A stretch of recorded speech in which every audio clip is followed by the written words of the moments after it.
اعوذ باللہ من الشیطان الرجیم بسم اللہ الرحمن الرحیم السلام علیکم یا امیر المومنین یا علی ابن ابی طالب 13 رجب یہ مبارک دن ہے کہ جس دن امیر کائنات علی ابن ابی طالب علیہ السلام کی ولادت ہوئی تھی۔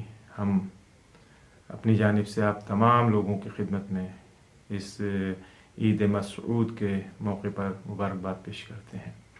ہمارے لیے شرف کی بات ہے کہ ہمیں شیعہ کہا جاتا ہے، اور کوئی شیعہ نارمل شیعہ نہیں بلکہ شیعہ علی کہا جاتا ہے۔ امیر المومنین علی بن ابی طالب علیہ السلام کا شیعہ ہونا یہ واقعاً بہت بڑے فخر کی بات ہے، یہ کوئی معمولی بات نہیں ہے۔ چاہے لوگ ہمیں طعنہ دیں، چاہے ظلم کریں ہمارے اوپر، کچھ بھی کریں، لیکن جو کچھ بھی ہیں ہم شیعہ علی ہیں۔ کیا شیعہ علی یا علی علیہ السلام کا شیعہ، اس کی ذمہ داری صرف یہ ہے کہ 13 رجب کا دن آئے تو جشن منا لے، غدیر کا دن آئے تو جشن منا لے، کچھ پوسٹیں سوشل میڈیا کے اوپر شیئر کر لے؟ یہ ایک سوال ہے ہمارا کہ واقعاً اتنا کر لینے سے ہم امیر المومنین علی بن ابی طالب صلی اللہ علیہ وسلم کی شیعہ ہو جائیں گے، یا کچھ اور چیزوں کی ضرورت ہے، یا بلکہ ہمیں دیکھنا پڑے گا کہ خود ہمارا مولا جس سے ہم منسوب ہیں، جس کے شیعہ ہم کہے جا رہے ہیں، کیا وہ خود ہماری صرف اتنی سی ہمارے جشن منا لینے کو، ان کے غم کے ایام میں رو لینے کو، عزاداری کر لینے کو ایکسیپٹ کر کے ہمیں اپنا شیعہ سمجھ لے گا؟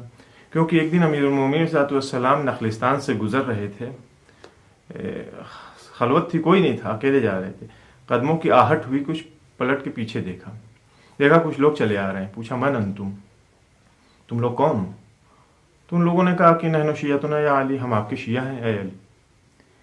تو امیر المومنین رک گئے، انہوں نے کہا کہ ولیکن ما ارى فی وجوہکم علامات الشیعہ، میں تم لوگوں کے چہروں کے اوپر شیعوں کی علامتیں نہیں دیکھ رہا ہوں، نشانیاں نہیں دیکھ رہا ہوں۔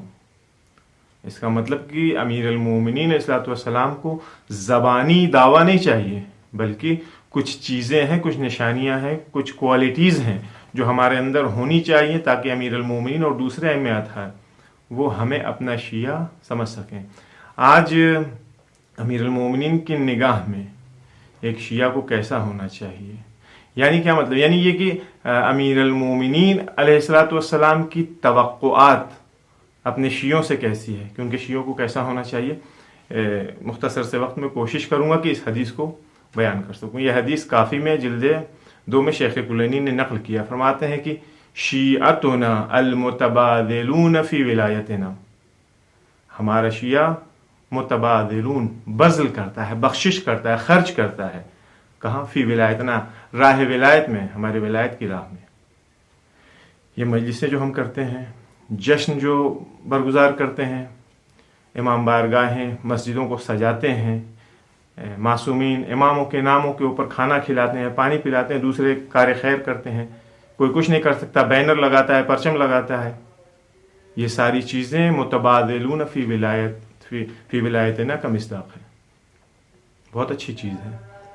آپ دیکھیں تاریخ میں ایک شخص ہے، امام سجاد علیہ السلام کا ایک صحابی ہے، ذریح محاربی آتا ہے امام صادق علیہ السلام کے پاس، آ کر کے فرماتا ہے کہ مولا، میں آپ کے جد حسین ابن علی علیہ السلام کی مجلس برگزار کرتا ہوں، لیکن لوگ میرا مذاق اڑاتے ہیں، لوگ میری توہین کرتے ہیں، حتیٰ میرے بچے کہتے ہیں کہ ارے بابا اس کا وقت ختم ہو چکا ہے، یہ زمانہ گزر گیا، اب یہ زمانہ نہیں ہے، آپ یہ سب کہاں کر رہے ہیں؟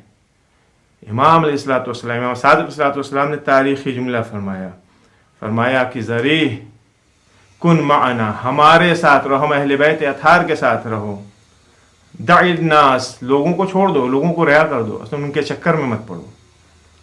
یہ امام صادق صلی اللہ علیہ وسلم فرماتے ہیں صحیح ہے کہ راہ ولایت میں ہمیں ذلت برداشت کرنی پڑے گی، راہ ولایت میں ہمیں اپنی آبرو کو خطرے میں ڈالنا پڑے گا، ہمیں اپنی جان مال اور اپنی بہت عزیز چیزوں کو خرچ کرنا پڑے گا۔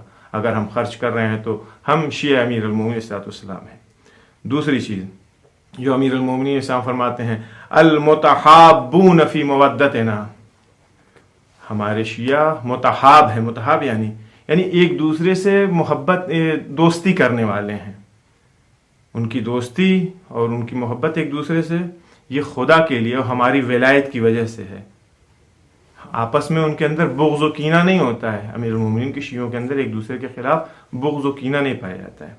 تیسری چیز جو فرما رہے ہیں حضرت، المتزاورون فی احیاء امرنا، ہمارے شیعہ ایک دوسرے کی زیارت کرنے کے لیے جاتے ہیں.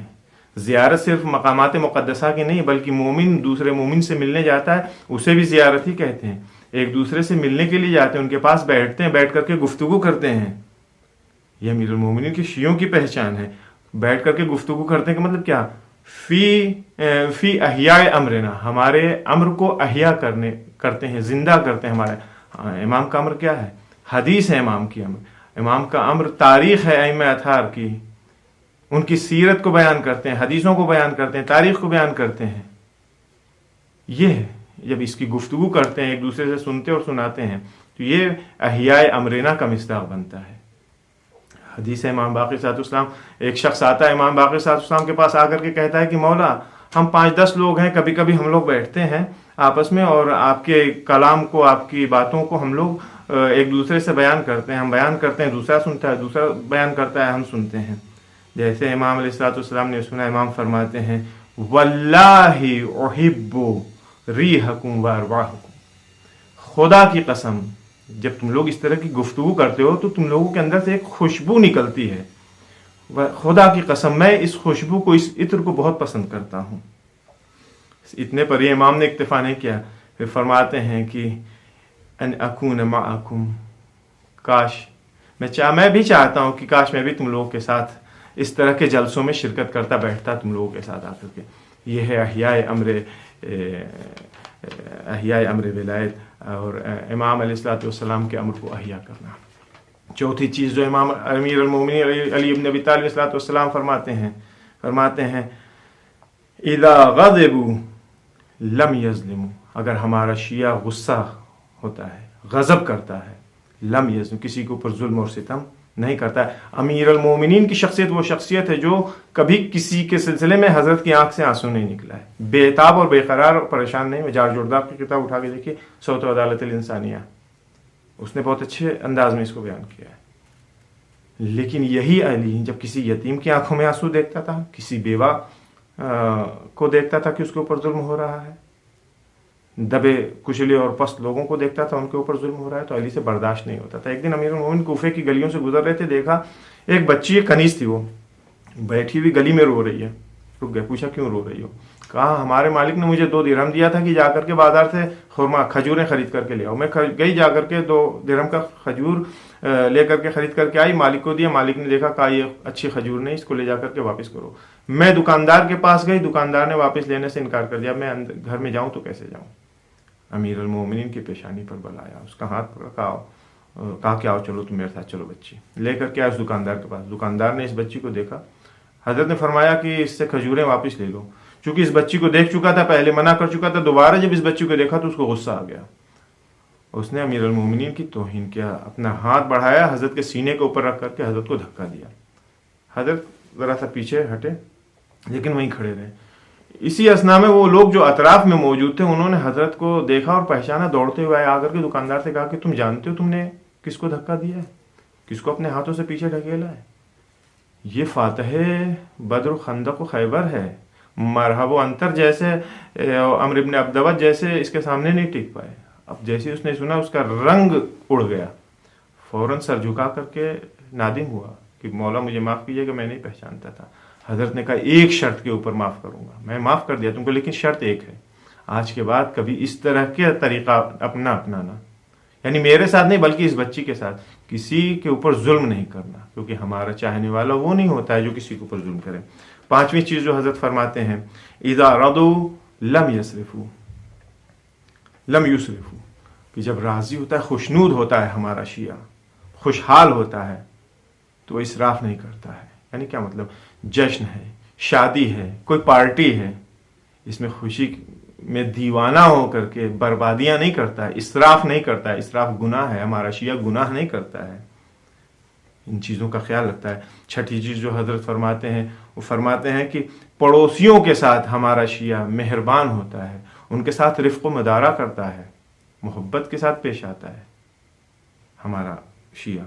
اور ساتویں اور آخری چیز جو حضرت فرماتے ہیں سلم لمن خالتو، ہمارا شیعہ اپنے دوستوں کے ساتھ نرم خو اور مسالمت آمیز طریقے سے برخورد کرتا ہے. اپنے ساتھیوں کے ساتھ کبھی وہ تندی اور اکڑ کے نہیں رہتا ہے، نرمی کے ساتھ پیش آتا ہے. یہ وہ صفات اور یہ وہ اوصاف ہیں جو امیر المومنین علی بن ابی طالب صلی اللہ علیہ وسلم نے اپنے شیعوں سے توقع رکھی کہ ہمارے شیعوں کے اندر یہ کوالٹیز ہونی چاہیے. آج 13 رجب کے دن ہم بھی پروردگار عالم کی بارگاہ میں دعا کرتے ہیں کہ پروردگار امیر المومنین کے صدقے میں ہم لوگوں کو توفیق دے کہ ہم بھی امیر المومنین کی خواہش کے مطابق ان معیارات کے اوپر اپنے آپ کو ڈھال سکیں اور حضرت کے سچے شیعہ بن سکیں. السلام علیکم.